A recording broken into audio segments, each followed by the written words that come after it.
Kayu besi rawa sepanjang 17 meter ini disiapkan untuk membuat salib. Melihat panjangnya, timbul pertanyaan, siapakah yang akan disalib? Siapapun itu, pasti sesuatu yang lebih besar dari mereka. Tapi Frankie Woro, Casimilus Awe, dan warga suku Auyu di Papua Selatan ini tak akan melukai siapapun.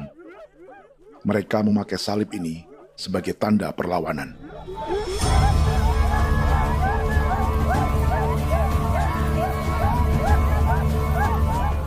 Yang mereka lawan memang lebih besar, yaitu pemerintah Republik Indonesia. Pemerintah sedang mengincar 2,5 juta hektar hutan orang Papua untuk proyek tanaman industri pangan dan energi.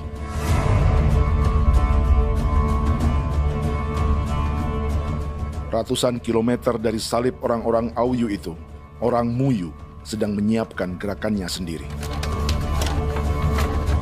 Tapi kali ini dalam bentuk sebuah pesta. Pesta yang disiapkan oleh marga Kimco Jinibjo selama 10 tahun.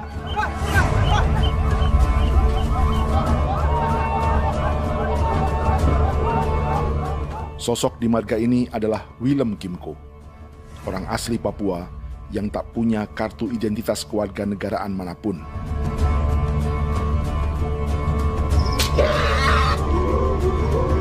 Pesta adat ini sudah cukup langka.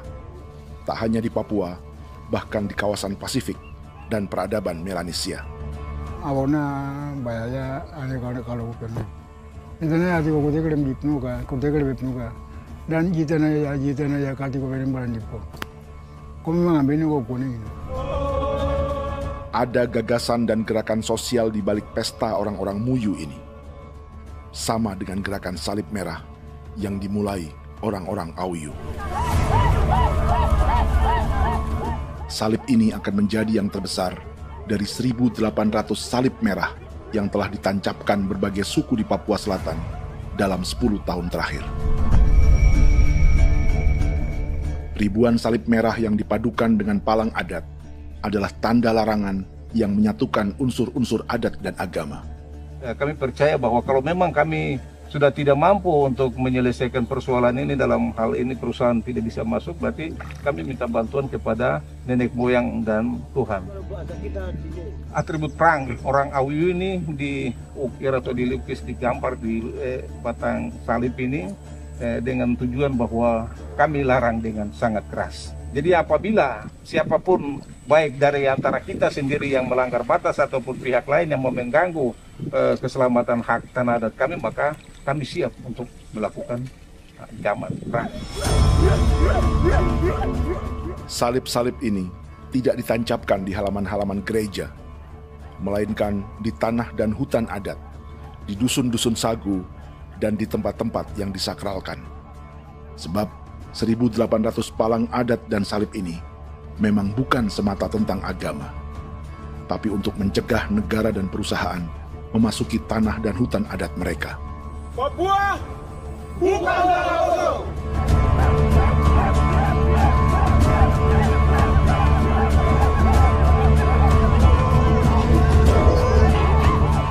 Di zaman TikTok ini, kami ingin menceritakan semua ini lewat film yang pendek.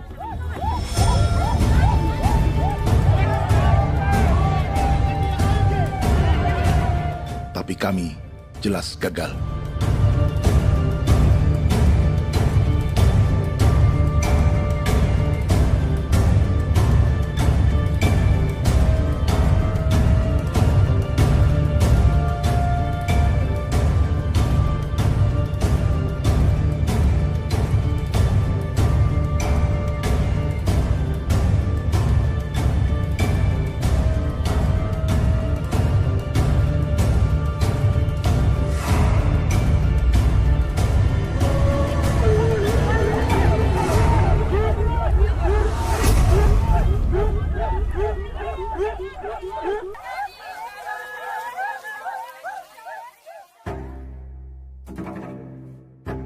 Di planet ini, ada 5 pemilik hutan hujan tropis terluas yang tersisa. Kongo di Afrika, Brazil, Peru, Bolivia, dan Indonesia.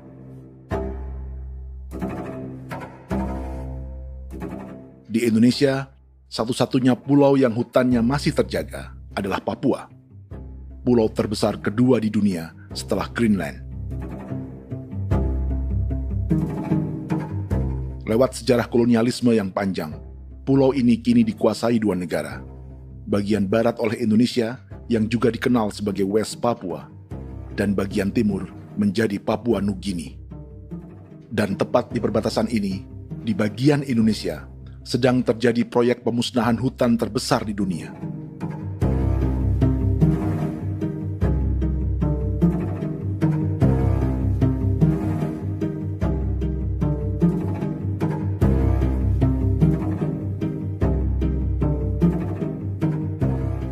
Pemerintah Indonesia sedang membuka lebih dari 2,5 juta hektar hutan untuk sawit, tebu, padi, dan peternakan. Ini disebut proyek strategis nasional untuk lumbung pangan dan energi yang jadi ambisi 3 presiden. Bagian terbesar direncanakan untuk mencetak sawah seluas 1,3 juta hektar. Lalu bagian lain akan ditanami tebu seluas 560.000 hektar untuk gula dan bioetanol. Setiap liter bensin di Indonesia akan dicampur bioetanol 10% atau E10. Ada 10 perusahaan di proyek ini, dan semuanya dimiliki oleh 1 keluarga saja. Berikutnya, ada areal sawit seluas 400.000 hektar untuk biodiesel. Targetnya mencampur 50% solar dengan minyak sawit atau B50. Dan terakhir, pemerintah akan membuka peternakan seluas 380.000 hektar. Jadi, apa yang salah dengan proyek pangan dan energi ini? 5 orang Papua dalam film ini akan menjawabnya.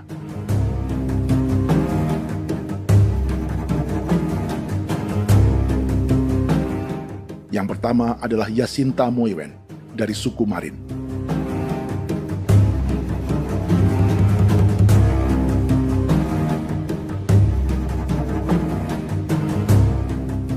Yasinta dan warga di distrik Ilwayap di Merauke sudah menjadi korban. Hutan dan rawa sebagai sumber pangan dan ekonominya telah dihancurkan. Jalan sepanjang 135 km sedang dibuat, dan di kiri kanannya akan dicetak 1 juta hektar sawah. Mereka sulit menolak atau melawan. Salib sudah digeser, masih datang lagi dengan senjatanya mereka nih. Karena proyek ini juga dijaga tentara. Macam-macam senjatanya.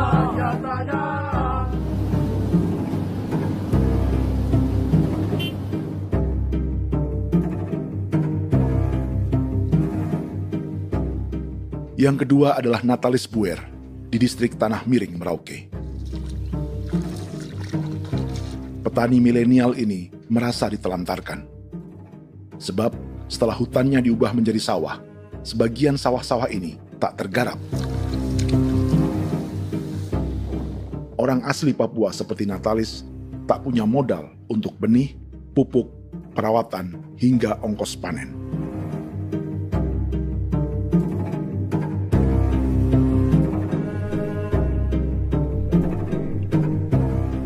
Orang ketiga adalah Vincent Kuipalo dari suku Yenan di distrik Jagebob, Merauke. Vincent dan suku Ye sedang menjadi korban. Hutan adat orang-orang Ye sedang dihancurkan untuk perkebunan tebu dan bioetanol. Tanah mereka juga diincar untuk markas-markas militer, pasukan yang akan menjaga proyek pangan dan energi ini.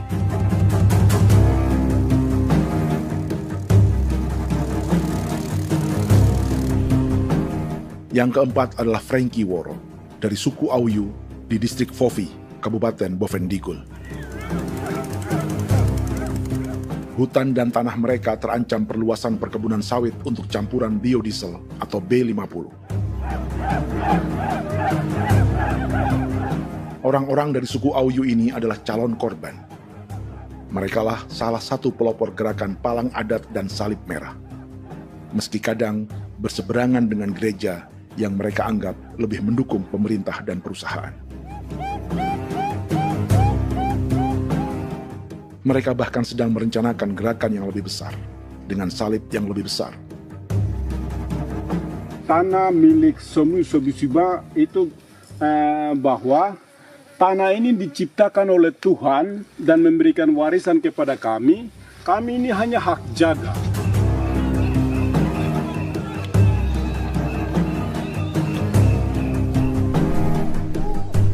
Sosok kelima adalah Willem Kimco dari suku Muyu di Bovendigul.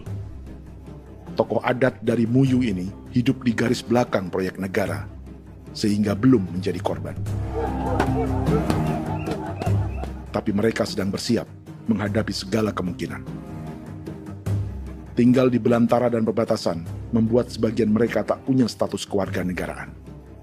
Tapi mereka telah hidup jauh sebelum ada Indonesia atau Papua Nugini.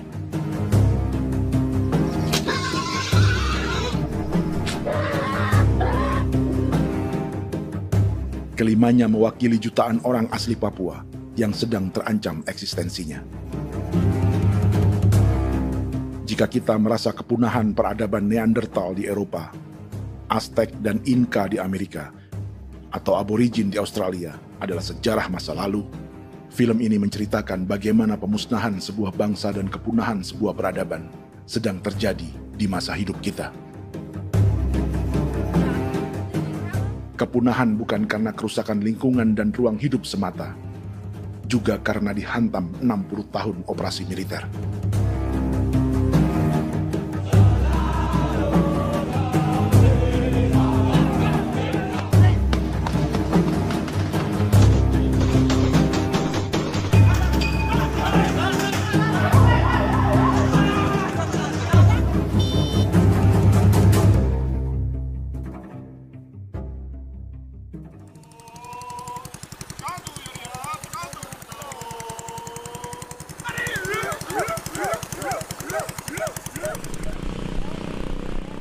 Frankie Woro dan orang-orang Auyu sedang berburu.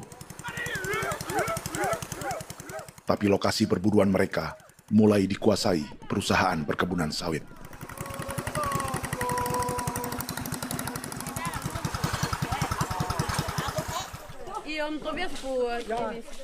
Kita akan menuju arah ke Inabusu. Di sana kami akan masuk di wilayah konsesi perusahaan PT Indo Asiana Lestari, dan di situ ya ada survei-survei mereka yang mereka pernah lakukan, tapi juga kami ada lakukan tanda-tanda saksi di sana.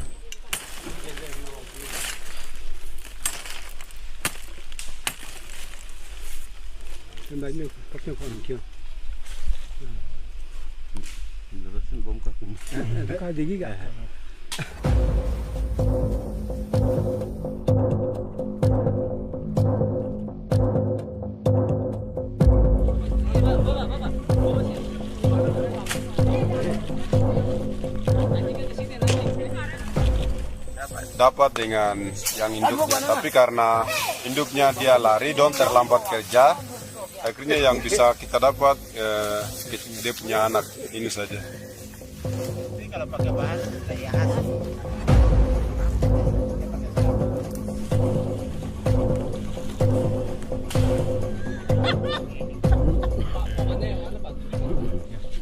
Pohon ini pohon bitanggur, dia punya kayu ini kita biasa gunakan untuk kerja perahu, dan juga kulit depu getanya itu kita pakai untuk kerja ini, panah-panah ini lem, jadikan lem ini, panah-panah. Hutan ini adalah supermarket bagi suku Auyu. Juga lumbung pangan atau bank untuk menyimpan deposito kekayaan alam. Hutan juga tempat yang penuh dengan sejarah suku, situs budaya, dan tempat-tempat sakral. Inilah yang sedang mereka pertahankan dari incaran pemerintah dan perusahaan. Untuk semua alasan ini, mereka menancapkan ribuan salib merah.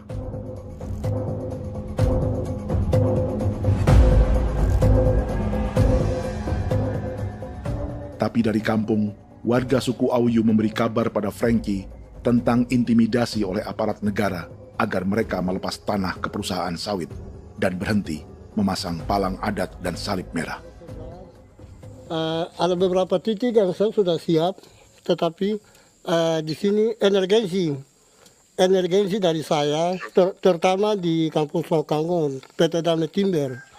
Dia mengganggu saya dengan menggunakan kekerasan maupun pihak hukum. Dan kemarin saya ada pernyataan penolakan secara resmi, tapi masih tetap dengan menggunakan pihak hukum untuk masuk, untuk harus dituntut saya untuk harus diterima perusahaan itu. Kita di situ ada 15 marga, tetapi 15 marga juga tidak setuju. Marga-marga siapa yang terima dan marga-marga mana saja yang menolak. Nanti kita lihat dari pertimbangan itu, dan di situ dan kita undang mereka untuk bicara dengan kami. Sebagai sosok yang aktif dalam gerakan, warga Auyu terus memberi informasi lapangan kepada Frankie yang tak selalu berada di kampungnya. Izin pernyataan yang mereka paksa saya untuk tanda tangan itu, tapi sementara saya tidak tanda tangan. Data semua ada di tangan saya. Ya. Baik, kalau gitu itu lebih bagus karena tanda tangan itu yang berbahaya. Iya. Tanda tangan itu yang lebih berbahaya karena sekarang ini modern dan canggih, dan itu yang mereka biasa pakai untuk tipu muslihat. Mereka biasa pakai itu di tanda tangan itu. Betul. Dari Bambisa juga di Sofia dia masuk untuk memaksakan kami marga untuk harus menerima perusahaan itu. Tapi kemarin kami sudah menolak. Babisa di sini nama bosku. Itu yang sekarang strategi militer yang sekarang mereka pakai. Jadi yang penting masyarakat itu yang benar-benar mau menolak siap dukung ketua marga siapa yang nanti tampil. Ini adalah peta konsesi sawit untuk biodiesel dalam proyek strategis nasional.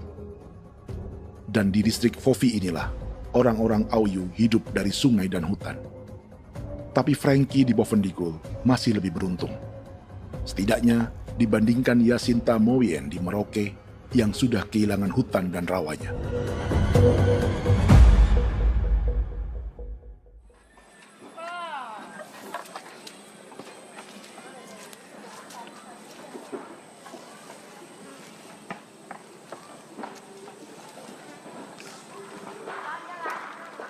Yasinta dari suku Marin adalah petani sayur di Kampung Wanam, distrik Ilwayap, Merauke. Memanfaatkan lahan yang ada, ia berkebun dan menjual hasilnya ke pasar kampung. Ini ekonomi warga di Wanam untuk menghasilkan uang, lalu memberi barang kebutuhan yang tak bisa mereka produksi sendiri. Tapi kehidupan sebenarnya ditopang oleh ekosistem hutan dan rawa. Inilah sumber pangan utama dan peradaban mereka.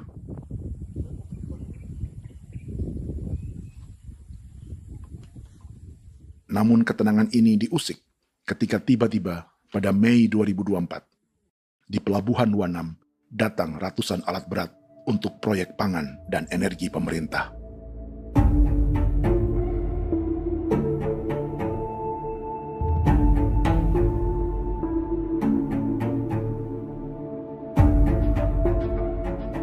Kami masyarakat setempat kami tidak tahu. Kami kaget pagi-pagi kapal sudah ada di pelabuhan kami.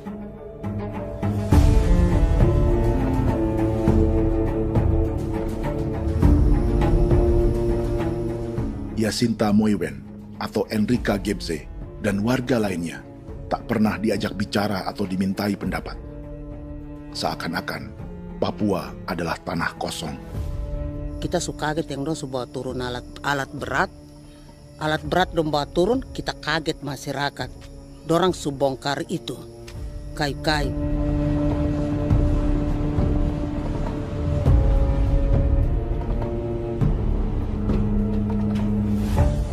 Bersamaan dengan alat-alat berat itu, juga berdatangan tentara Indonesia untuk mengawal proyek pembukaan hutan milik Jacinta.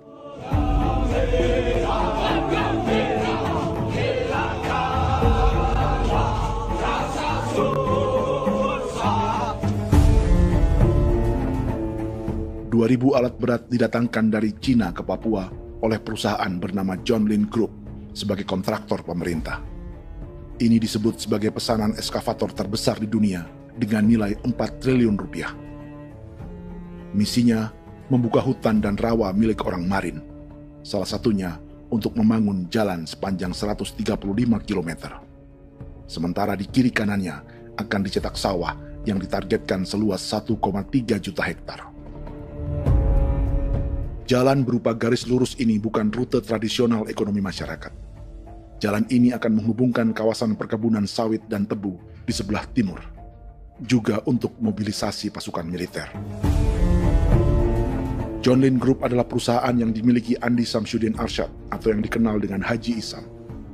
Sebagian orang mengenalnya sebagai pengusaha yang hobi balapan mobil.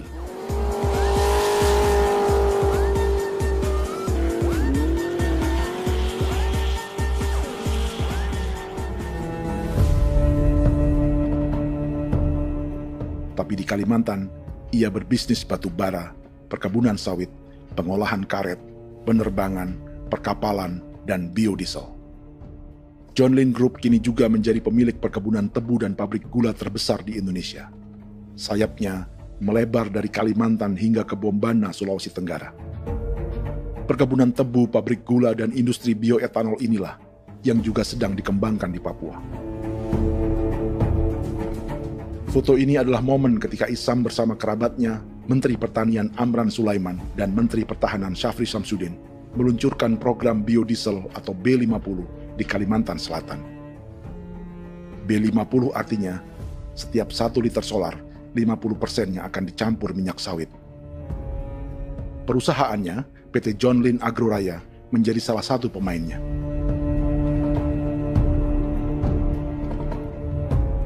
Sepanjang tahun 2025, saham PT John Lin Agroraya pernah naik hingga 700%.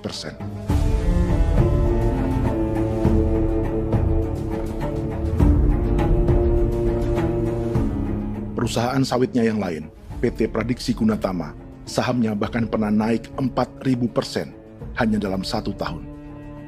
Dari harga saham ini saja, nilai kekayaan keluarga Isam diperkirakan mencapai 100 triliun rupiah lebih, menjadikannya salah satu keluarga terkaya di Indonesia dan salah satu pemain penting industri bioenergi. Dan di Papua Selatan inilah sebagian sawit-sawit untuk mendukung program B50 akan ditanam. Inilah tanah orang-orang Wambon, Muyu, Marin, Yei, atau Auyu seperti Frankie Ward.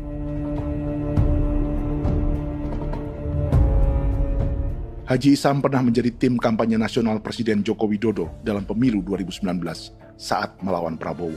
Bintang Mahaputra Utama diberikan kepada Saudara Andi Syamsuddin Arsyad. Beliau berjasa luar biasa dalam mendorong pertumbuhan ekonomi daerah maupun nasional. Setelah menjadi presiden, Prabowo memberi gelar kehormatan Bintang Mahaputra Utama pada Isam.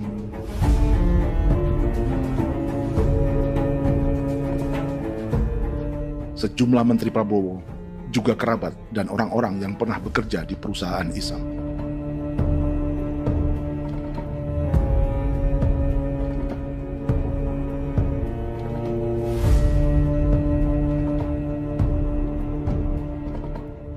Lawan sebesar inilah yang sedang dihadapi Jacinta di kampung Wanam, Merauke.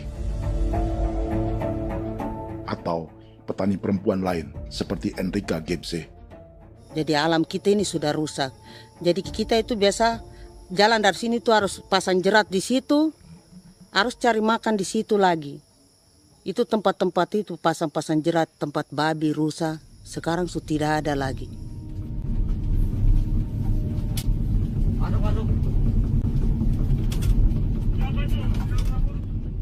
Rekaman ini memberi gambaran bagaimana Kasuari kehilangan rumah di bekas hutan dan rawa yang telah dibabat.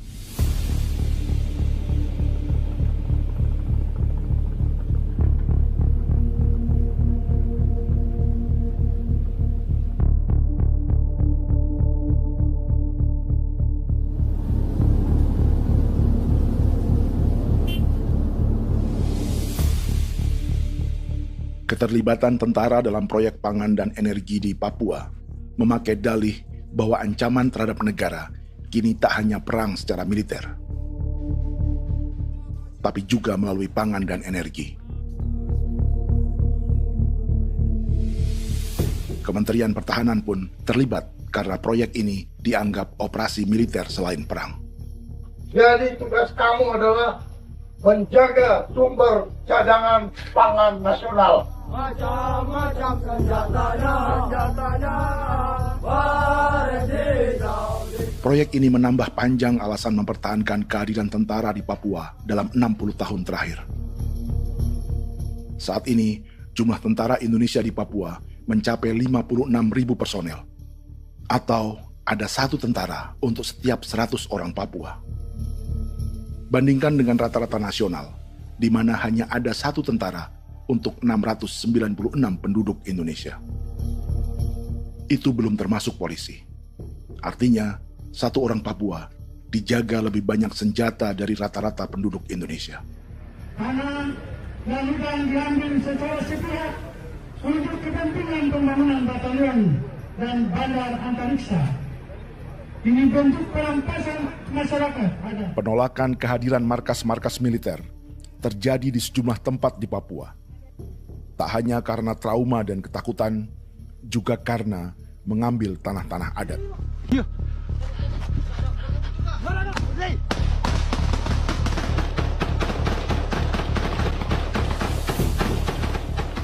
Salah satu alasan mengapa militer terus ditambah di Papua, karena masih ada perlawanan dari Organisasi Papua Merdeka atau OPM selama 50 tahun terakhir. Ayo. Tapi kekuatan militer OPM diperkirakan hanya 1.430 personel dan 360 pucuk senjata. Selebihnya, mereka menggunakan senjata tradisional.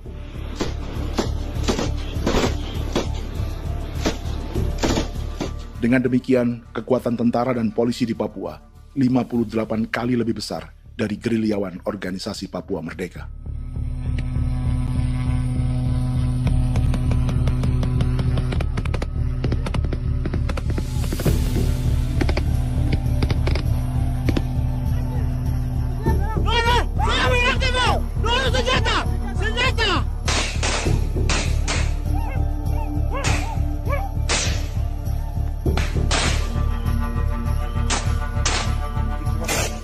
Sebagian tentara berada di garis depan pertempuran, tapi sebagian besar lainnya terlibat operasi non-tempur menjaga proyek pemerintah dan investor swasta.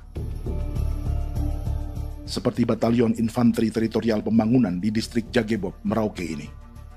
Lokasinya bersebelahan dengan konsesi lahan tebu untuk gula dan bioetanol milik PT Murni Nusantara Mandiri.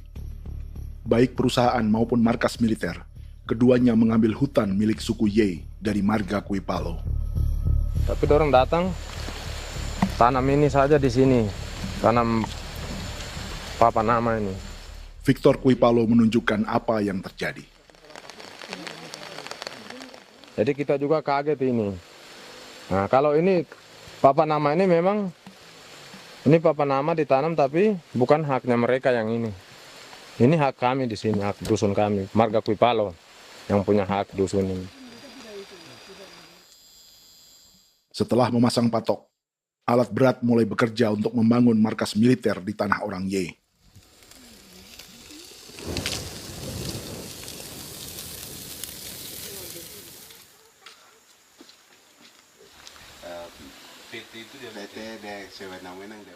Kehadiran markas militer mengkhawatirkan warga yang pernah mengalami trauma.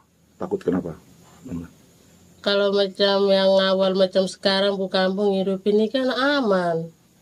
Terus kenapa harus didirikan korem di sini? Bukankah dengan adanya Korem semakin aman ada tentara di sini? Kalau untuk kampung kayaknya tidak bisa aman kalau ada tentara, paling masyarakat dipukul itu ini. Kalau kampung hidup begini malah saya sejahtera dan saya punya masyarakat. Apa pernah ada pengalaman buruk sebelumnya dengan tentara di daerah sini? Ada yang cerita waktu pos-pos di sini tuh di 13, 12 itu zaman katanya Patimura. Memang kasihan.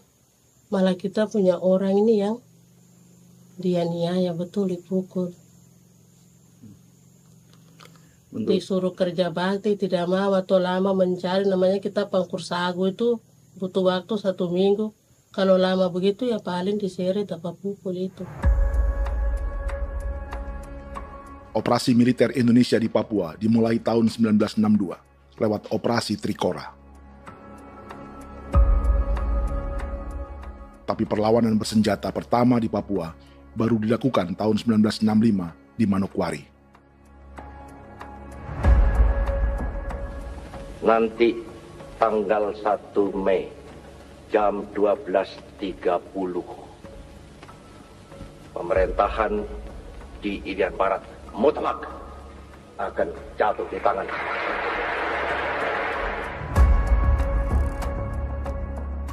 Sejak itu, selama 60 tahun, operasi militer untuk menaklukkan Papua terus dilakukan. Salah satu operasi militer paling berdarah adalah Operasi Wibawa untuk memenangkan Indonesia dalam jajak pendapat tahun 1969. 643 orang tewas di Paniai. Lalu disusul 4.146 korban tewas antara tahun 1977 hingga 1978.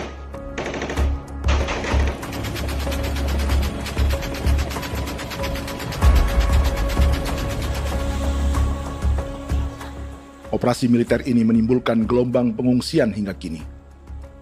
Dewan Gereja Papua mencatat 103.000 orang menjadi pengungsi pada tahun 2025 dan nyaris tak diberitakan media-media Jakarta.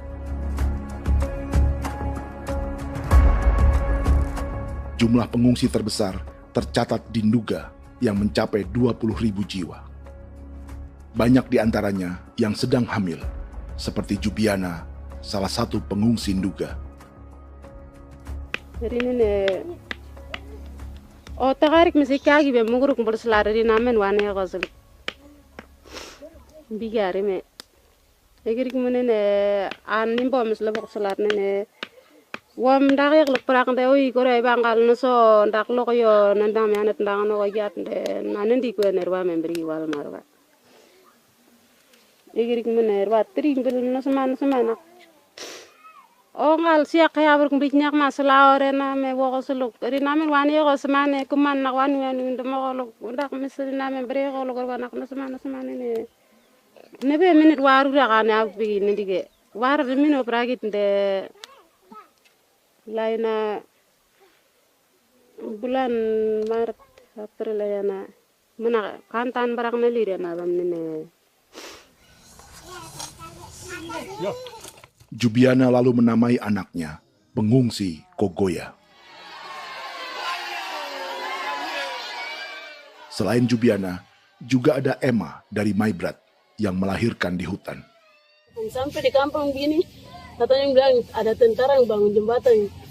Saya capek itu juga pun masih tahan. Kembali lagi ke hutan lagi. Itu sampai saya jatuh di tengah jalan. Orang sampai terbanting di kayu semuanya. Berasa sakit begitu. Melengkapnya tuh Domika Serli, pengungsi Wako. Masyarakat sipil dari Kampung Aitrem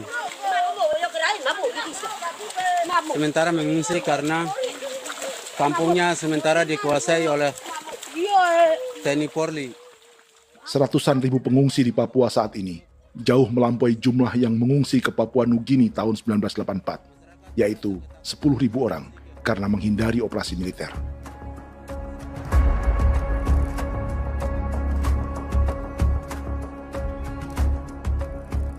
Bersamaan dengan operasi militer, eksploitasi sumber daya alam Papua juga dilakukan sejak masuknya tambang emas dan tembaga Freeport pada tahun 1967.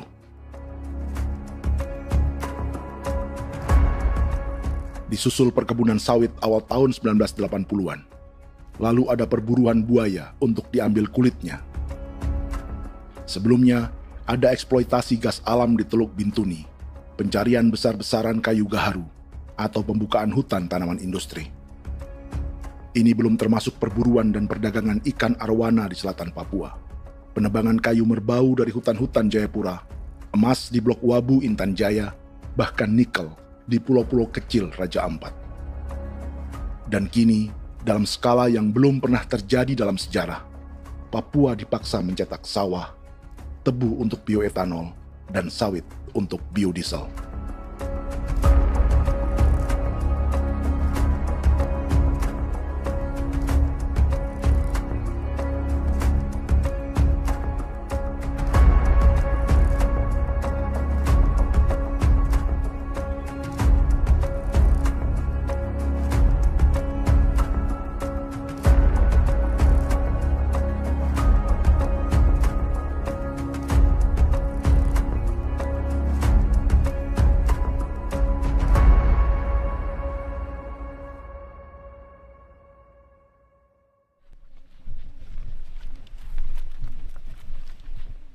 Inilah yang sedang menimpa keluarga Vincent dan Victor Kuipalo di Merauke.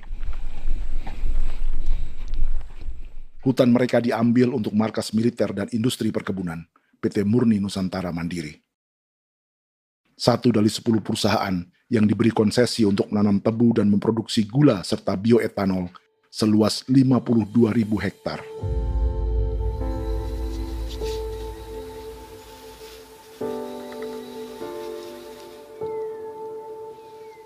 Perusahaan ini dianggap mengambil hutan dan tanah orang-orang Ye, terutama marga Kuipalo, yang memiliki hak adat terhadap 2.300 hektar hutan.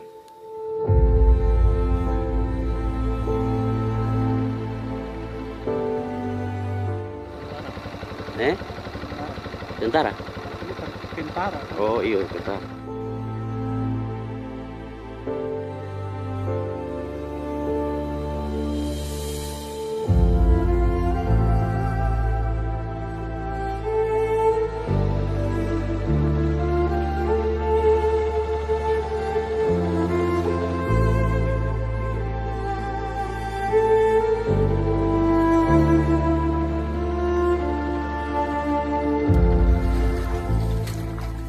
Keluarga Kuipalo sedang melihat apakah perusahaan semakin mengancam tanah mereka. Dan kekhawatiran itu terbukti. Iya, makanya tadi saya bilang ini dari sini saja dekat ini sudah masuk di dalam ujung lapang ini. Ini hutan, yang ini hutan yang dorong ada bongkar sekarang ini. Ini sudah punya alat tuh dekat ini. Dekat sekali ini. Ini di sini. Nacau, kelapa itu yang jalan lama, jalan setapak ini. Dari udara, terlihat alat-alat berat semakin mendekati tanah orang-orang Ye, marga Kuipalo.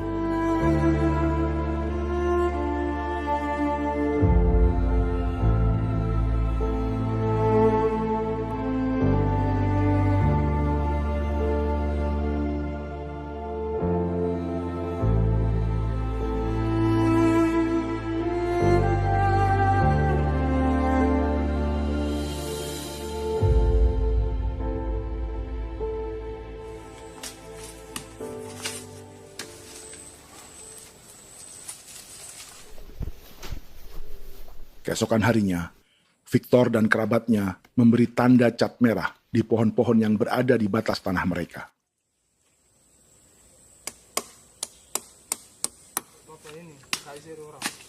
Tapi tanda peringatan adat ini tak diindahkan perusahaan.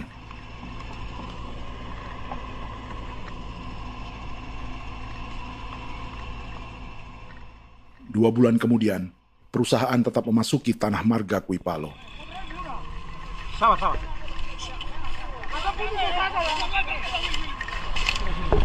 manusia, kau lihat. Tapi sudah sakit hati sekali saya katakan adik. Ini sama baik kalau pikiran berubah lagi adik. Kami juga punya tangan, hanya beda rambut. Mister itu juga. Wah, buka. Sudah.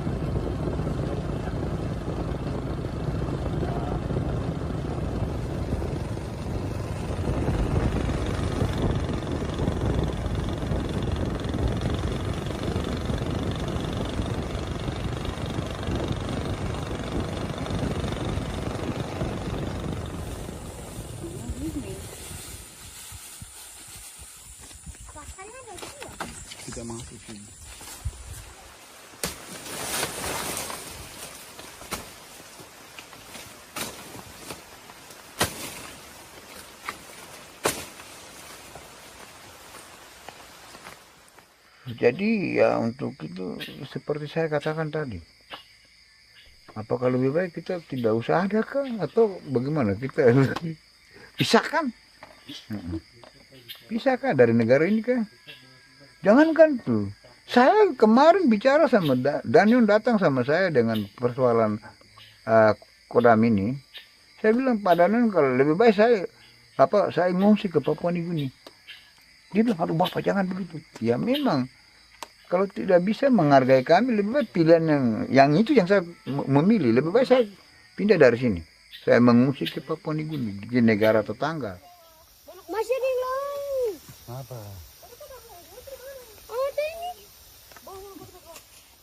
Makanya saya bilang sama Kapolsek, Pak Agustus ini, 17 Agustus saya tidak kasih naik bendera merah putih. Saya bendera ada, nanti saya taruh di meja. Bendera saya ada. Karena saya punya pikiran percuma kita ini merasa bahwa kita hidup di bawah naungan merah putih. Ternyata merah putih tidak lindungi kami. Tidak anggap kami sebagai kami rakyatnya. Dia lambang negara. Dan kami menghargai lambang negara itu. Ternyata lambang negara ini, kita bernaung di bawah lambang negara ini, kita tidak dilindungi. Hak kita tidak dihargai.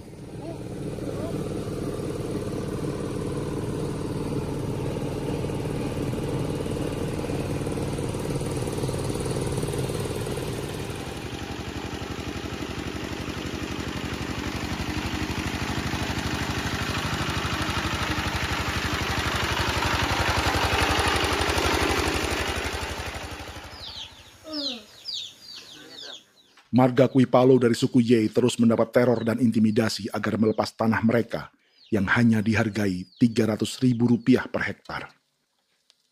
Tapi mereka tidak berjualan tanah. Makanya mama itu tidak suka untuk lepas tanah. Untuk apa? Baru di dalam hutan itu ada obat-obat tradisi. Itu sudah Kalau macam ada sayur juga, kita ambil sayur yang dia tumbuh sendiri. Jadi kita ini mau kemana, kalau itu sudah digusur, ya habis. Kita ini jadi penonton. Jangan sampai kita ini duduk minta di jalan. Jadi kita tidak mau seperti itu. Makanya tanah itu kita tidak melepas. Tapi mungkin orang lain tuh dia senang saja. Lebih baik saya pegang uang merah dulu. Saya bisa beli-beli itu ini. Nanti datang uang sudah habis, gembel, mau cari kemana lagi, hutan sudah habis, mau makan ikan di mana, kali sudah hancur. Seperti Yasinta di Wanam, suara dan gerakan kaum perempuan Papua sangat nyaring dan tak bisa diabaikan. Saya sebagai perempuan tolak untuk perusahaan masuk di sini. Karena kalau saya terima anak-anak saya mau dikemanakan, mau tinggal di mana. Apapun yang terjadi saya tetap tolak. Demi tanah ini saya akan berjuang, demi saya punya anak-anak. Yang katanya mengutamakan anak Papua, nyatanya yang kerja kebanyakan ya orang-orang Jawa. Saya sendiri orang Jawa, tapi bukan mau bicara yang tidak-tidak. Memang kenyataannya seperti orang-orang Papua itu diterbelakangkan, kurang diutamakan, gitu.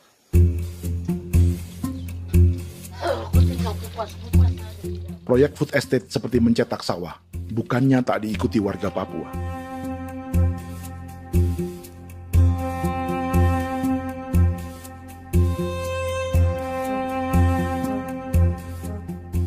Salah satunya Natalis Buer di distrik Tanah Miring, Merauke.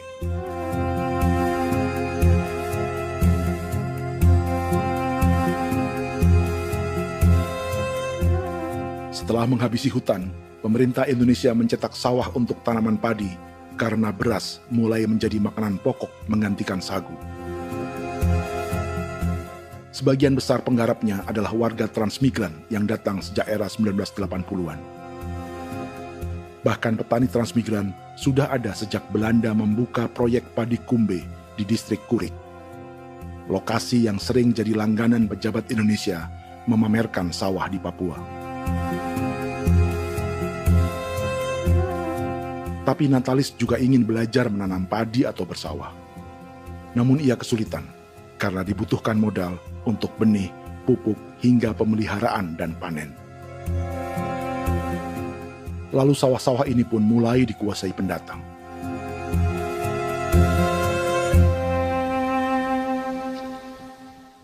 Tapi sejauh ini di kampung kami ini yang saya lihat memang ada kelompok kami punya di sini yang sudah tergabung dalam Gapoktan, kemudian masuk dalam optimalisasi lahan. Tapi baru saya anak asli yang punya lahan di sini. Mereka tidak punya. Pemerintah dalam hal ini adalah Kementerian Pertanian bersama-sama Kementerian Pertahanan yang dalam hal ini pada garis di bawahnya adalah TNI Angkatan Darat, memberikan support yang maksimal kepada masyarakat khususnya di Merauke dalam rangka. Saya kemarin habis 9 juta. 9 juta ya? Iya, 9 juta karena dia sudah tidak dipakai toh. Ya. Perempuan Papua seperti Filomina juga mau bertani. Pemerintah memberi bantuan Rp900.000 per hektar lewat program optimalisasi lahan atau OPLAH. Tapi dibanding biaya produksi dan harga jual gabah, Filomina mengaku berkali-kali rugi dan kini memutuskan tak lagi menggarap sawahnya. Terus kita harus cari uang untuk kambing. Betul. Karung kita beli. Karung beri sendiri lagi. Tenda kita beli. Ini dari yang offline ini don tidak siapkan. Tidak ada. Tidak ada ya, jadi mama don sendiri. Itu yang saya ada bilang, 900.000. Itu modal untuk kerja sawah ini. Mulai dari kerja sampai nanti panen. Panen. Wih, ngeri sekali. Iya, lucu toh? Tidak dapat itu. Betul, Mam. Dong maksud begini. Kalau disuruh tanam ubi berhektar-hektar, mari datang. Kita tahu cara rawatnya bagaimana, iya. Tanamnya bagaimana, tanam model bagaimana supaya hasilnya model begitu. Kita tahu. Kalau yang ini kan kita baru belajar. Sebagian hutan milik warga Senayu di Merauke sudah dibuka untuk sawah dan kebun tebu oleh PT Global Papua Abadi. Proyek pertanian ini dikerjakan oleh Kodim Merauke. Mereka melepas sebagian tanah karena ingin belajar bertani. Saya punya nenek moyang tidak ajar saya tanam padi. Tapi saya mau berubah. Generasi saya yang berikut ini besok lusa tidak bisa makan pisang, sagu. Namun program optimalisasi lahan yang dijanjikan dengan berbagai bantuan tak dirasakan Filomina. Obat rumput beli, obat padi beli, jonder kita bayar, bahkan bibit masih kurang, cari bibit lagi beli. Jadi saya memang kalau program pemerintah saya sama sekali saya tidak suka. Baku tipu saya.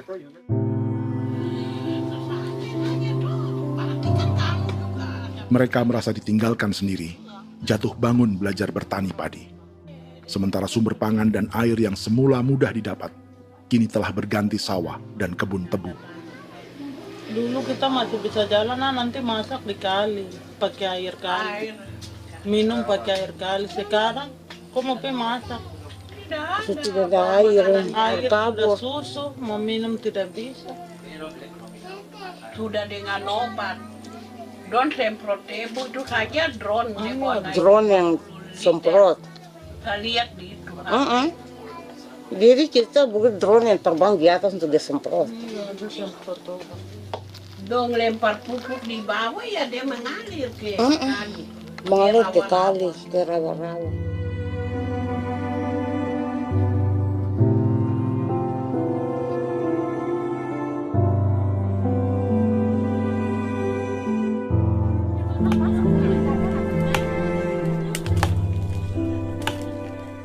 Seperti pertanian sawah bagi orang Bali atau Toraja, bagi orang Auyu dan suku-suku lainnya di Papua Selatan, sagu juga bukan semata tentang pangan.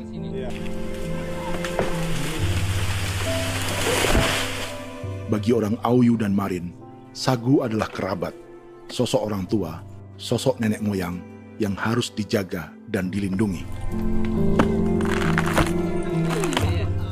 Lagi bikin apa mama ini mama? Pakai tokok itu sagu.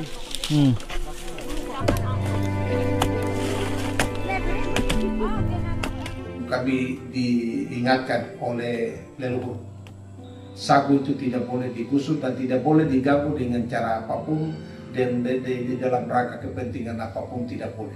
Kamu harus bela, bahkan sampai nyawa pun harus menjadi taruhan demi membela keselamatan keberadaan sagu di atas tanah ini.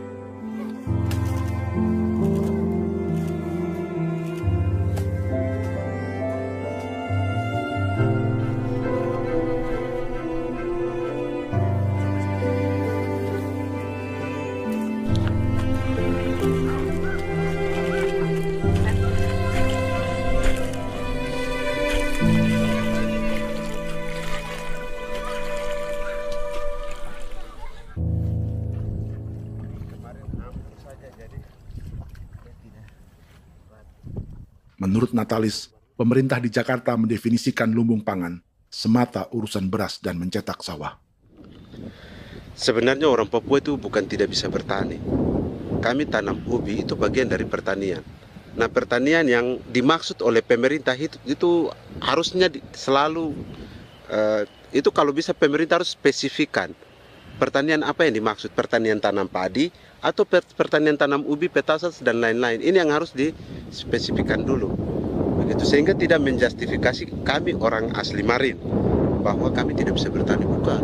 Kami buka kebun besar-besar di sana, bahkan bermeter-meter, ratus-ratus meter pakai sekop, bukan pakai ekskavator, tapi ini pakai skop.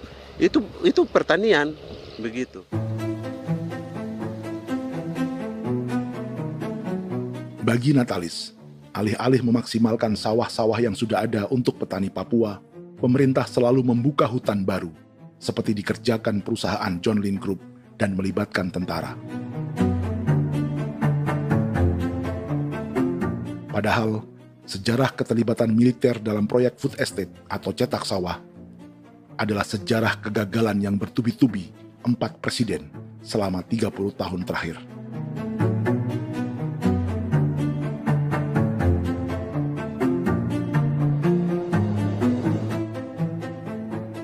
Papua bukan yang pertama menjadi proyek lumbung pangan yang melibatkan tentara. Kalimantan telah menjadi korban 30 tahun sebelumnya.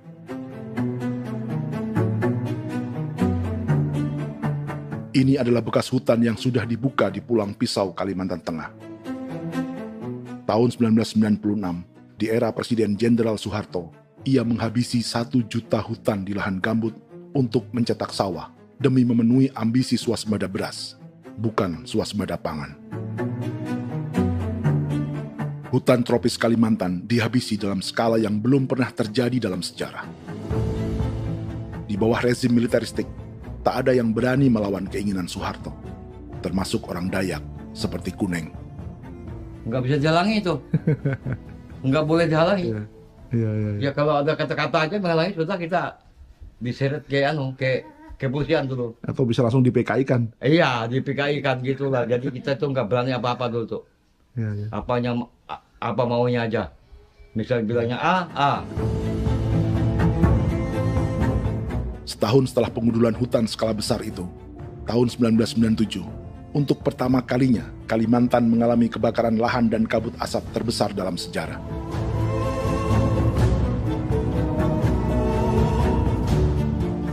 Sebagai ilustrasi, ini kondisi kabut asap tahun 2015.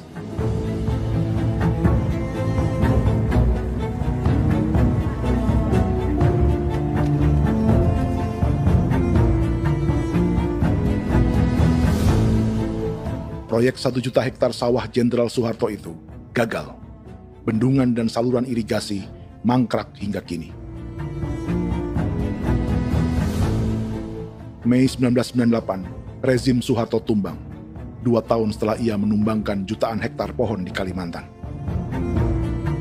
Setiap tahun, lokasi ini menyumbang kebakaran dan kabut asap yang merugikan jutaan orang. Sawah yang berhasil di Kalimantan justru bukan sawah yang dibangun Jenderal Soeharto, melainkan yang dirintis para transmigran sejak era 1980-an. Sawah-sawah inilah yang ikut digarap oleh militer di era Presiden Joko Widodo. Dan hasil dari proyek food estate Presiden Jokowi itu sama sekali jong nih, nggak ada harapan lagi sudah seperti ini. Tapi Jokowi terus memperluas area food estate hingga 16.000 hektar. Presiden Jokowi juga menyerahkan urusan lumbung pangan ini kepada Prabowo yang saat itu menjadi Menteri Pertahanan. Salah satunya di Kabupaten Gunung Mas, Kalimantan Tengah, untuk membuka perkebunan singkong seluas 31.000 hektar. Food Estate Singkong Jenderal Prabowo ini dimulai dengan membuka 600 hektar hutan di Tawai Baru. Proyek singkong untuk bioetanol ini pun dijaga tentara. Dan seperti Jenderal Soeharto, proyek Jenderal Prabowo ini pun gagal.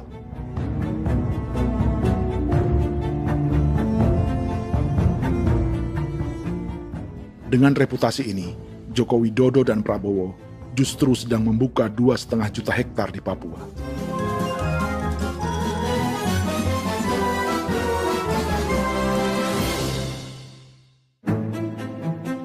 Setelah Jenderal Soeharto, Presiden Jenderal Susilo Bambang Yudhoyono juga mencoba membuka food estate di Papua sejak tahun 2010. Namanya Merauke Integrated Food and Energy Estate atau MIFE.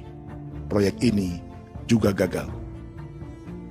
Lalu di lokasi yang sama, Jokowi berusaha meneruskan dengan proyek mencetak sawah 1,2 juta hektar yang juga gagal.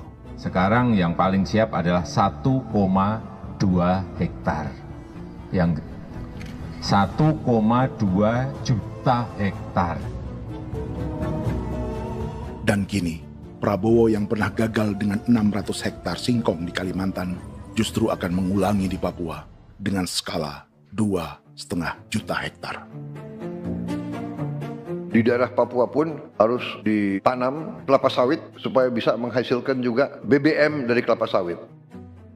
Dalam setiap proyek pangan dan energi di Papua, yang lebih menonjol bukan tanaman pangannya, melainkan untuk energi atau bahan bakarnya.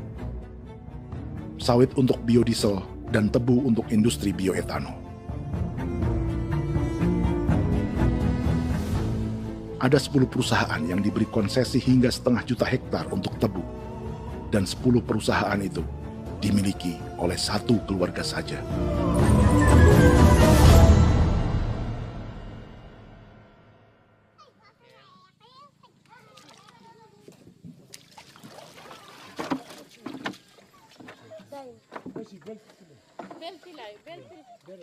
Para perempuan Auyu di Bovendigul akan berangkat memancing.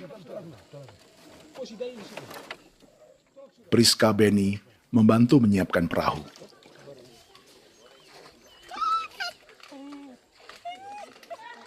Mereka akan mengumpulkan bahan pangan di hutan untuk persiapan acara penancapan salib merah berikutnya.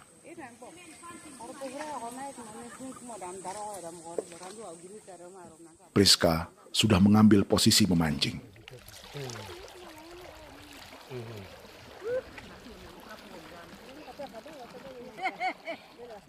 .800 salib merah telah dipasang di wilayah adat berbagai suku di Papua Selatan untuk menghalau perusahaan sawit dan tebu.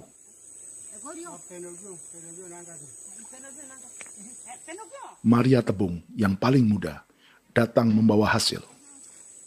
2 ekor ikan gastor alias gabus toraja.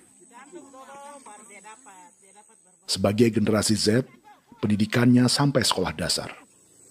Di perusahaan perkebunan seperti sawit atau tebu, ijazah SD hanya bisa menjadi buruh kasar. Tapi ia tak tertarik. Karena kita hidup itu dari alam, kita pancing, juga di darat, bawa anjing, terus bikin pagar sagu, dapat babi, bawa baru kita makan.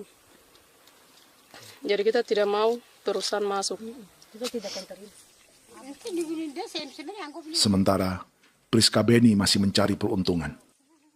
Tapi baginya, menjadi nelayan di Sungai Fofi masih lebih baik daripada bekerja 9 tahun di perkebunan sawit.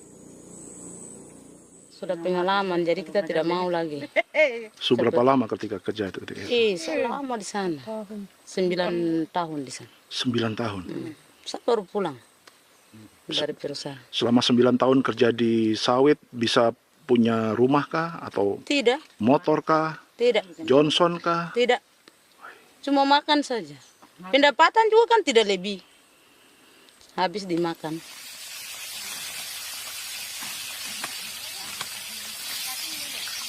Satu minggu libur berapa hari? Tidak libur. Minggu tetap kerja? Tetap kerja. Tidak bisa ke gereja? Hari Minggu kerja. Hari Minggu juga kerja. Dia tidak mengenal agama perusahaan itu. Di grup perusahaan sawit Korindo, Priska digaji 2 juta rupiah per bulan dan tinggal di mes karyawan. Tapi gaji itu dipotong bahan makanan atau BAMA rata-rata 1 juta rupiah setiap bulan. Korindo adalah grup perusahaan yang salah satu usahanya adalah hutan tanaman industri dan sawit di Bovendigul dan Merauke. Di Papua, mereka memakai bendera PT Tunas Sarwa Ema. Perusahaan ini pernah memberi bantuan pada Keuskupan Agung Merauke. Keuskupan Merauke belakangan mengeluarkan pernyataan mendukung proyek strategis nasional di Papua. Umat Katolik yang memprotes sikap gereja tersebut ditangkap polisi. Jadi selama 9 tahun tidak bisa nabung? Tidak. Makan saja. Makan saja. Makan saja. Menabung bagaimana? Keperluan banyak. Tidak sampai. Habis di anak-anak uang sekolah. Uang 1 juta itu mana sampai. Mau nabung juga tidak cukup. Sudah pengalaman, jadi kalau di sini perusahaan mau masuk tidak.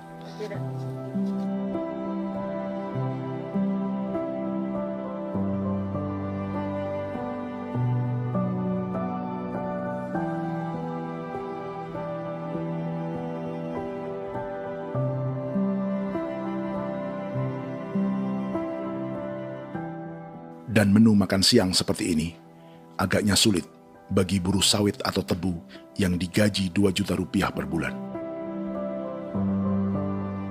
Generasi Z seperti Maria Tebung atau generasi milenial seperti Priska Beni punya matematika ekonominya sendiri. Sawit untuk biodiesel atau tebu untuk bioetanol tak akan ada bedanya bagi mereka.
Perkebunan tebu 1,5 juta hektar di Merauke adalah ide 3 presiden untuk menggenjot penggunaan bioenergi sebagai campuran bahan bakar fosil.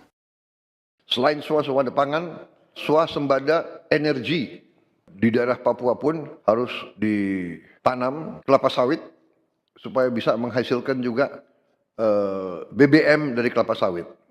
Juga tebu menghasilkan etanol. Singkong, kasava juga untuk menghasilkan etanol. Bioetanol adalah bahan bakar nabati atau tumbuhan yang dapat dicampur dengan bensin. Sama dengan program biodiesel yang mencampur solar dengan minyak sawit. Pertamina saat ini sudah menjual BBM bioetanol dengan campuran 5% yang dipasarkan dengan merek Pertamax Green 95. Tapi pemerintah ingin menaikkan kadarnya menjadi 10% atau E10. Maka ke depan kita akan mendorong untuk ada E10. Kemarin malam sudah kami rapat dengan Bapak Presiden. Bapak Presiden sudah menyetujui untuk direncanakan mandatori 10% etanol. Idenya untuk mengurangi ketergantungan pada bahan bakar fosil yang diimpor dan menimbulkan polusi.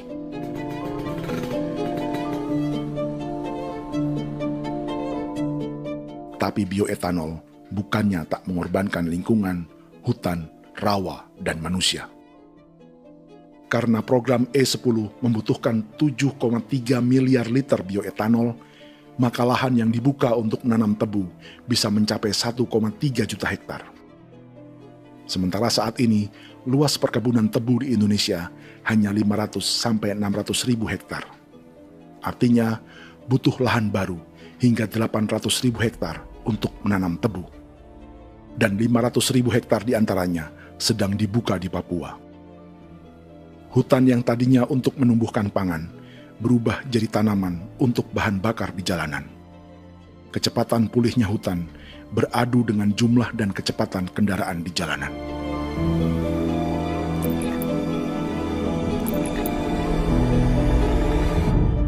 Dahaga terhadap energi tak pernah bisa dipuaskan. Setelah minyak sawit untuk biodiesel, dunia kini merambah singkong, jagung, dan tebu untuk bioetanol. Benua Amerika, Eropa, sebagian Afrika, hingga separuh Asia kini mulai memakai bioetanol sebagai campuran bahan bakar.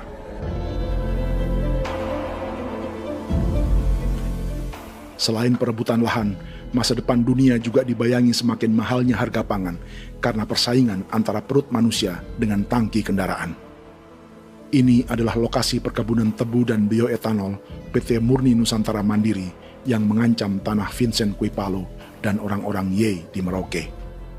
Beberapa kilometer di selatan adalah PT Global Papua Abadi yang mengancam tanah orang-orang Muyu dan Marin. Dua perusahaan ini adalah bagian dari 10 perusahaan yang mendapat konsesi lahan untuk tebu dan bioetanol di Merauke. Batas konsesi mereka bahkan sama dengan batas negara Indonesia dengan Papua Nugini. Salah satu ciri bahwa peta konsesi ini dibuat di Jakarta dari atas meja. Sama seperti kolonial Inggris dan Belanda ketika mereka membagi Pulau Papua dengan garis lurus pada abad 19. Seakan Papua adalah tanah kosong. Bedanya, meski peta konsesi ini mengatur batas 10 perusahaan, tapi perusahaan-perusahaan ini sebenarnya dimiliki oleh satu keluarga saja. Ini nama 9 dari 10 perusahaan tebu dan bioetanol di Merauke, Papua. 99% saham mereka dimiliki sebuah perusahaan bernama PT Merauke Nusantara Manis. Sementara 1% sisanya dimiliki PT Merauke Gula Mandiri. Tapi saham kedua perusahaan ini dimiliki PT Merauke Sugar Group. Dan perusahaan ini, 90% sahamnya dimiliki pengusaha bernama Angelia Bonaventure Sudirman, serta perusahaan bernama Zico Trust dan Resource Harvest. Lalu 10% lainnya dikuasai PT Papua Energi Abadi, yang pemiliknya adalah Dudi Christian dan Angel Madeline. Sekarang, mari kita lihat siapa mereka. Angelia Sudirman adalah keponakan dari salah satu konglomerat sawit Indonesia, Martias Fangiono. 9 perusahaan di Papua ini berada di bawah bendera Merauke Sugar Group. Dan Merauke Sugar Group hanya satu dari 7 grup perusahaan milik keluarga Fangiono.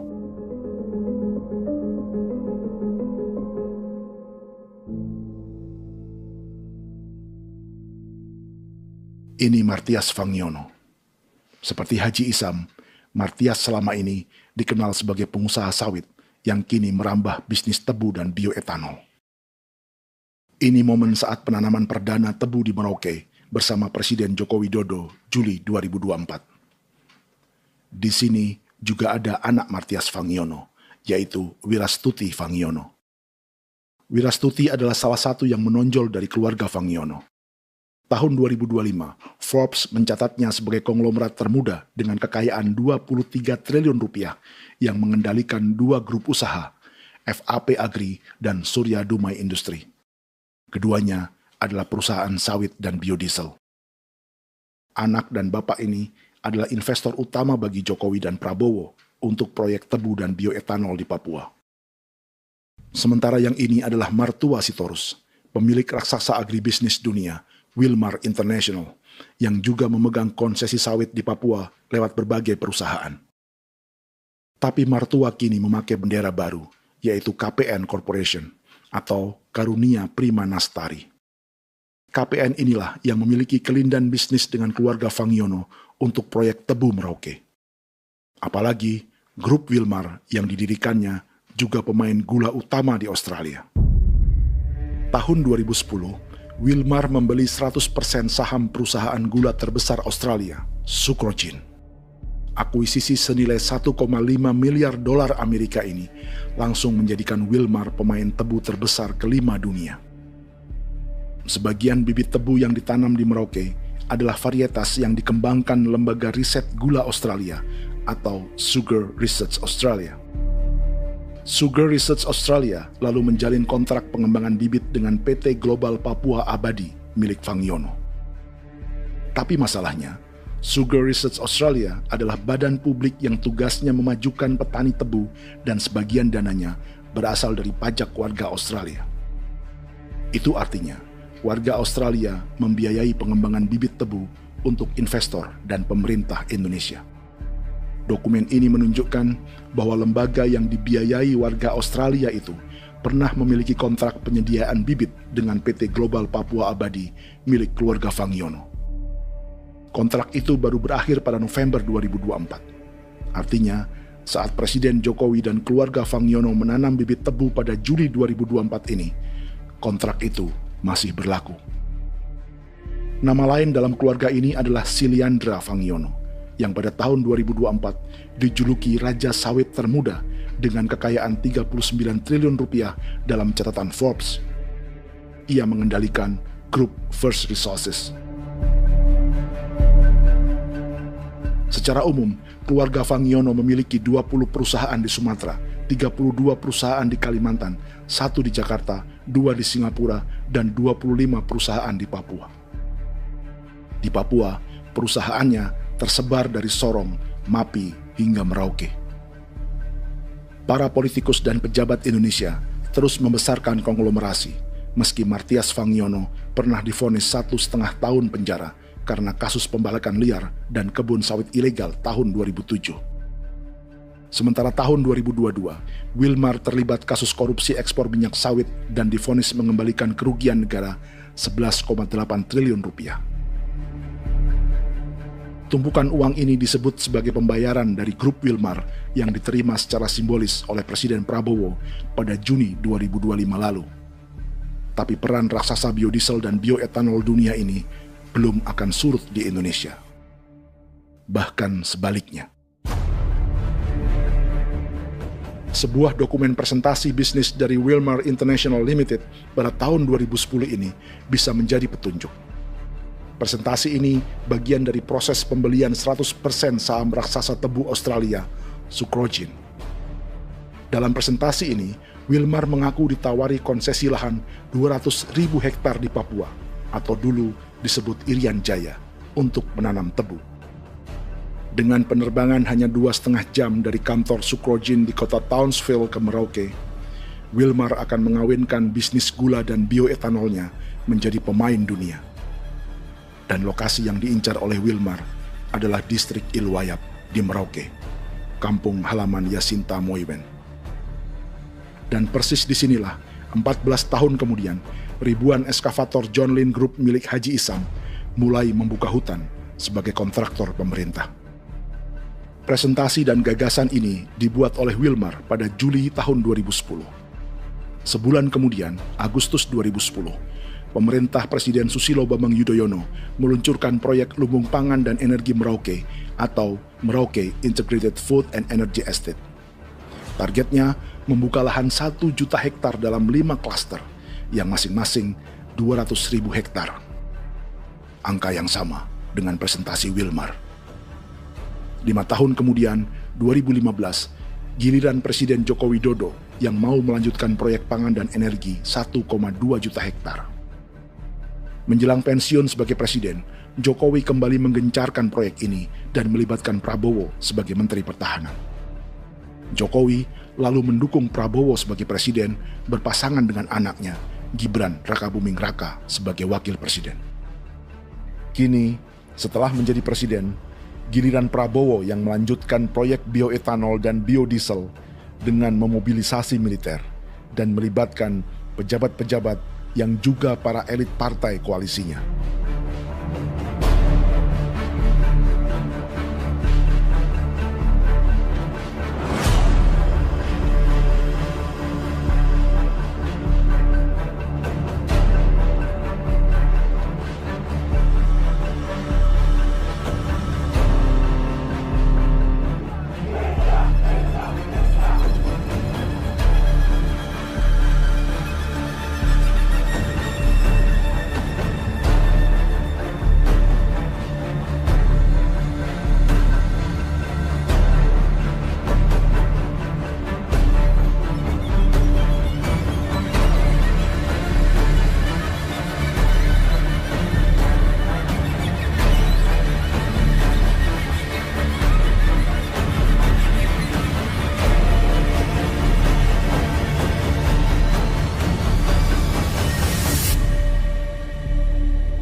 Tahun lalu, hutan-hutan di Pulau Jawa dalam waktu singkat berubah menjadi perkebunan tebu di bawah rezim kolonial Belanda.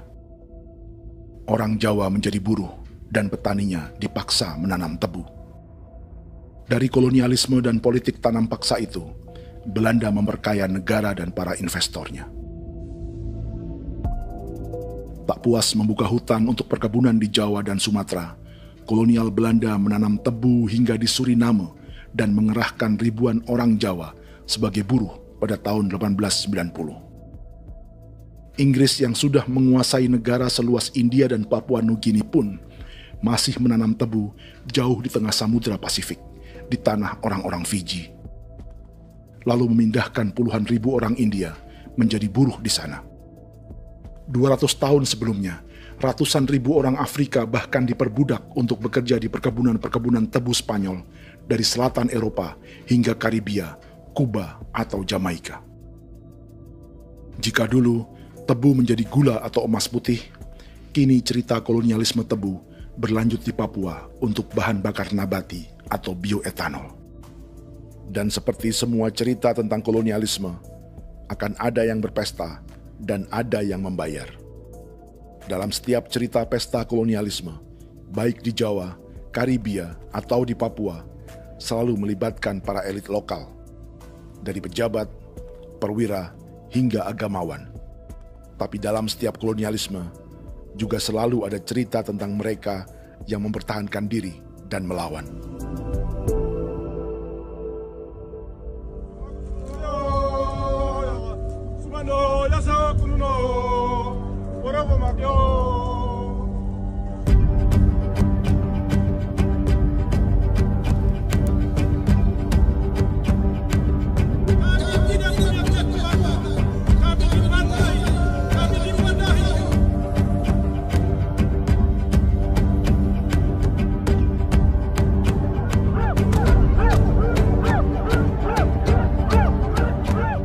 Dalam sejarah Gereja Katolik banyak pemimpin-pemimpin yang adalah tanda petik itu adalah Judas-Judas juga.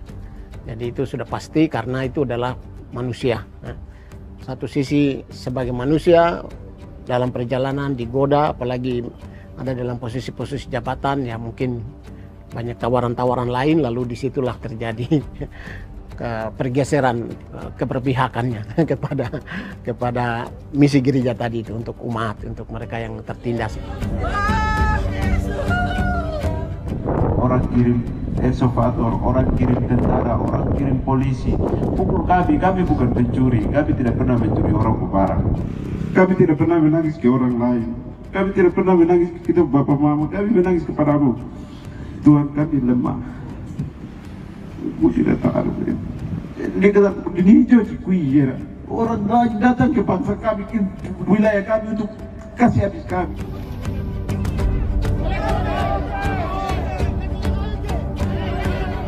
Yakimam Dehi, Yakimam Dehi, Bono Yahadigul Dehi, Bono Yahadigul Dehi.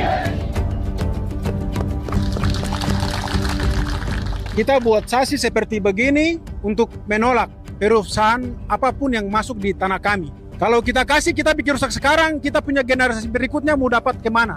Jadi kita nyatakan sikap di sore hari ini, kami tolak.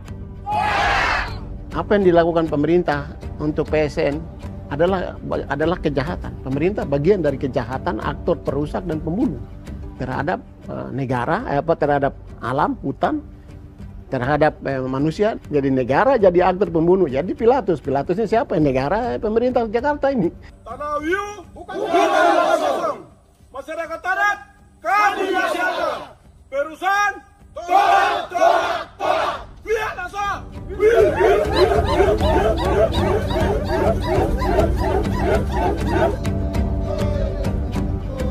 Jika tanah adat dan hutan adat hilang, kami mau hidup di mana? Maka di sini saya mau bilang, negara jangan tipu-tipu kami lagi.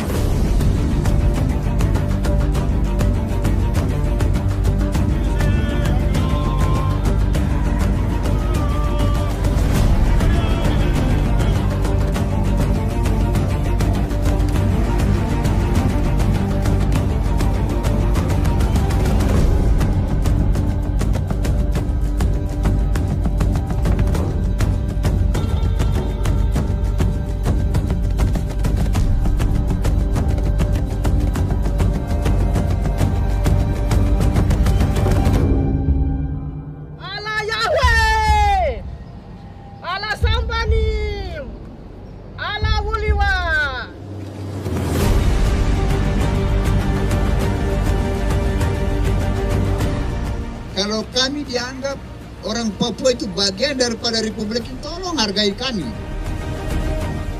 Dengan adanya PSN, PT John Hindrook yang sudah menerobos tanah kami dan hutan kami, merusak alam kami.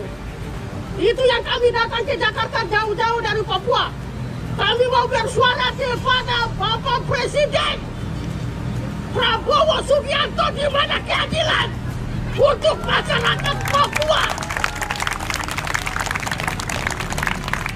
Tolong lihat masyarakat Papua yang sudah mati.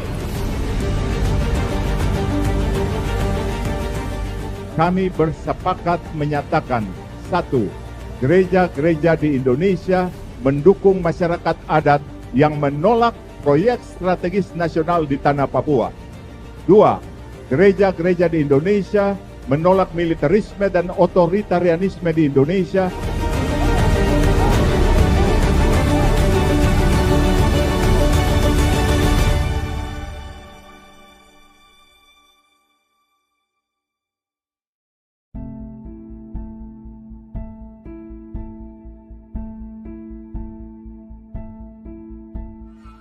Kita sering merasa banyak hal buruk sudah jadi cerita sejarah. Dan kita sekarang hidup lebih baik, lebih beradab, atau mustahil melakukan kejahatan seperti di masa lalu. Kita tidak lagi menghukum mati orang dengan memenggal kepalanya. Kita menembaknya atau menyuntik racun agar tertidur dan mati. Tapi ada hal-hal yang tak berubah. Salah satu pembantaian yang kuat di ingatan kita adalah kejahatan Nazi atau genosida di Rwanda. Padahal pembantaian juga sedang terjadi di masa kita, seperti di Gaza, Palestina. Penghancuran sebuah peradaban seperti Indian di Amerika atau aborigin di Australia juga kita anggap masa lalu. Sekarang kita merasa lebih baik dan lebih toleran. Padahal proses penghancuran bahkan pemusnahan yang sama sedang terjadi terhadap bangsa Melanesia di Papua. Begitu juga dengan praktik kolonialisme. Kita merasa penjajahan seperti dilakukan Portugis, Inggris, atau Belanda sudah menjadi sejarah. Dan Indonesia tidak mungkin menjajah. Padahal itulah yang sedang terjadi dan dirasakan di Papua.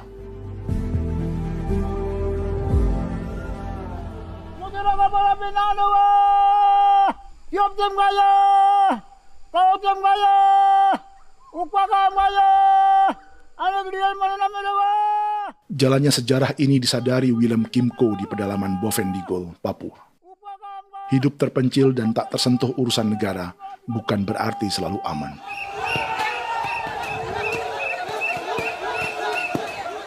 Untuk sampai di tempat ini, orang-orang Muyu menempuh 2 hari berjalan kaki mengarungi hutan, lembah, dan sungai. Termasuk mereka yang datang dari perbatasan Papua Nugini. Mereka berkumpul untuk memenuhi undangan pesta adat yang disebut Awon Atatbon atau Pesta Babi. Yang mengundang adalah marga Kimco Jinipjo. Yang dituakan di marga ini adalah Willem Kimco. Ia tak punya kartu tanda penduduk dan kewarganegaraan manapun, baik Indonesia atau Papua Nugini. Tahun 1984, 10.000 orang Papua, terutama suku Muyu, mengungsi ke Papua Nugini untuk menghindari operasi militer Indonesia, termasuk Willem Kimco.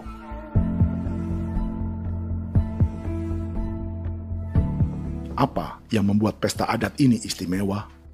Apa bedanya dengan acara serupa yang dihadiri pejabat, tokoh agama, LSM, atau yang direkam oleh kru televisi dan konten kreator? 18.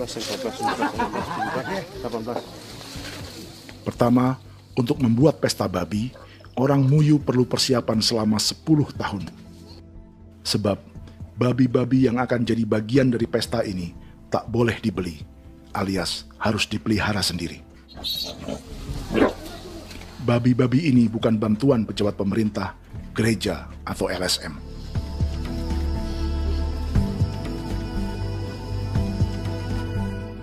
Yang kedua, babi-babi ini tidak dipelihara di kandang. Jadi punya nama babi ini kah? Harimau. Harimau? Harimau. Dia kulit dengan ini bulu di harimau, macam harimau begitu yang kasih nama harimau. Setelah diberi nama, mereka dilepas liarkan di hutan sejak kecil. 10 tahun kemudian, jika tiba saatnya pesta, para pemburu akan mencari mereka di dalam 479 hektar hutan milik marga Kimco. Suku atau marga lain tak akan mencurinya di hutan, karena mereka sudah punya babi dan wilayah masing-masing. Itu artinya mereka harus tetap menjaga dan mempertahankan hutannya agar babi-babi bisa hidup. Demikian juga dengan lahan pangan mereka, yang menumbuhkan sagu, keladi, atau aneka sayuran.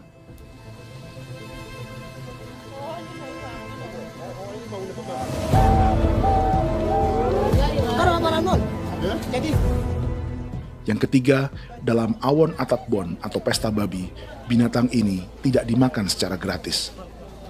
Setiap marga atau klan dalam suku Muyu akan membayar jerih payah tuan rumah menjaga hutan dan memelihara babi.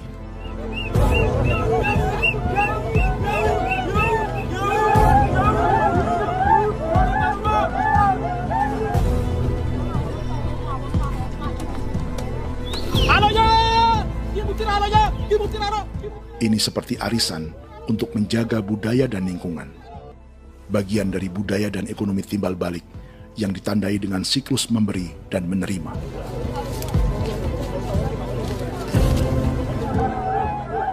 Ini juga cara orang Muyu membangun dan memperluas aliansi. Awon bet begul bet, ulan yau kando bet, asat bet anani, asat bet jenis liga anani, ado amten anani, menini tene ya ke, kepo ke mau kau di mana? Kepo ke mau mayat nih. Kep tetek mau yang gue, kep kan bet wini ke iftore wen, nih wen nih tanah ya kadek nih, oke, kepo nanti kutu apa, kepo ke pasar kutu orang. Kon kene man gini wan. Koko kati bolon jabeng, koko kuning bolon jabeng. Jika Willem Kimco dan marganya bisa menjaga hutan dan wilayahnya, marga lain ikut diuntungkan sebagai sebuah ekosistem. Demikian juga sebaliknya. Alasan keempat, mengapa pesta babi ini memiliki tempat khusus dalam peradaban orang Muyu, karena Willem Kimco khawatir peradaban mereka akan punah, menyusul ancaman terhadap ekosistem dan hutan. setiap marga atau klan harus mengkonsolidasi diri dan membangun aliansi.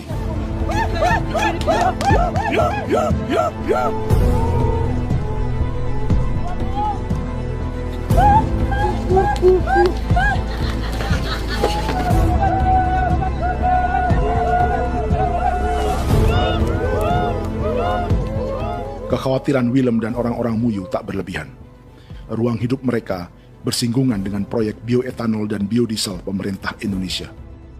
Mereka juga tahu apa yang telah dan sedang menimpa suku lain seperti Auyu di Bovendikul atau Yainan dan Marin Anim di Merauke.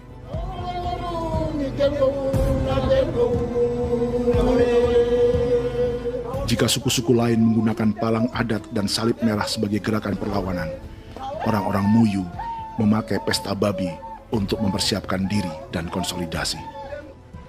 Sebab, berbeda dengan saat mengungsi tahun 1984, kali ini yang datang ke tanah orang-orang Muyu tak hanya tentara, juga alat-alat berat bersama para pebisnis pangan dan energi. Manu,